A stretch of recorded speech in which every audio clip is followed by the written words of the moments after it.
अस्सलाम वालेकुम दोस्तों, जीअं तव्हां आहियां मुंहिंजो रफ़ीक अली मंगी। कुझु ॾींहंनि खां JST ऐं PST जा पेपर हलनि पिया।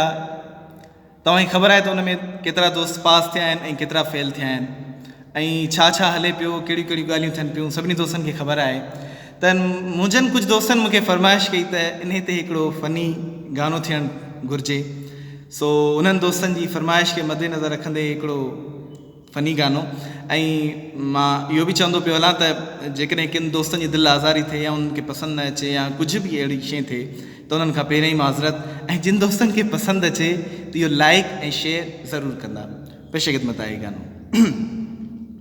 हो मां JST वारी टेस्ट दिनम मां PST वारी टेस्ट दिनम ॾिसी सवाल परेशान ॾाढो थियुमि, कुझु मार्कूं खणी सघियुमि, मथे खे चकर अची वियुमि। हो मां JST वारी टेस्ट दिनम मां PST वारी टेस्ट दिनम ॾिसी सवाल परेशान ॾाढो थियुमि, 20 मार्कूं खणी सघियुमि, मथे खे चकर अची वियुमि। ओ हिकु मैथ ॾाढो परेशान कयो, वरी अकर तुर्क हैरान कयो। हो हिकु मैथ ॾाढो परेशान कयो, वरी अकर तुर्क हैरान कयो।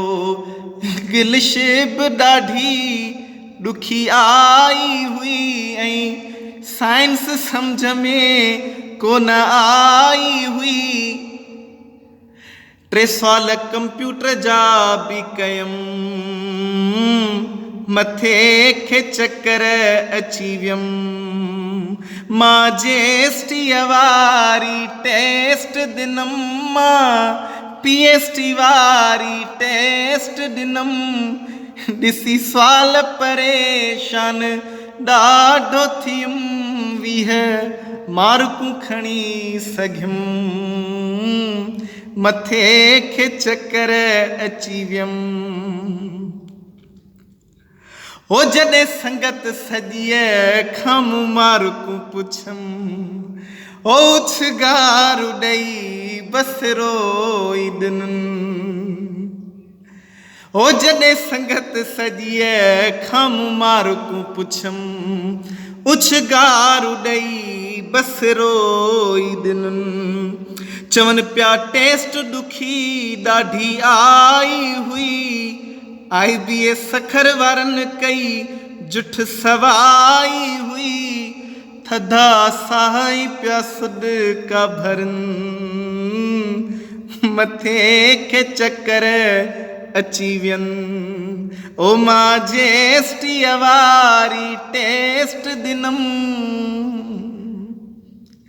साणे मां दोस्तनि जी थोरी हिकिड़ी ॻाल्हि कंदो थो हलां, जेके चवनि था न, आख़िरी मिसरो इहो आहे, 40 छात्रियनि ते बि पास कयो, बसि दिलि ख़ुशि कयो इहा ॻाल्हि मञो। 40 छात्रियनि ते बि पास कयो, बसि दिलि ख़ुशि कयो इहा ॻाल्हि मञो। मां सुहिणी तव्हांखे सलाह थो ॾियां, 2 हथड़ा ॿधी इल्तिजा थो कयां, न तहिड़ा गाना पियो ॻाईंदुमि, मथे खे चकर अची वियुमि। मां JST वारी टेस्ट दिनम मां PST वारी टेस्ट दिनम ॾिसी सवाल परेशान ॾाढो थियुमि, 20 मार्कूं खणी सघियुमि, मथे खे चकर अची वियुमि। महिरबानी दोस्तनि जूं, जे पसंदि अचे त लाइक ऐं शेयर ज़रूरु कजो। ऐं मां आख़िर में कुझु दोस्तनि जो त 30 ऐं 40 जो ज़िक्र ज़रूरु हुजे, मूं उहो बि कयो आहे, ऐं इंशाअल्लाह ॿुधण वारा ॿुधंदा ऐं अलाह कंदो अवां दोस्त इन में कामयाबु थींदा 30 वारा बि त 40 वारा बि जेका पॉलिसी ईंदी इंशाअल्लाह। ख़ुदा हाफ़िज़।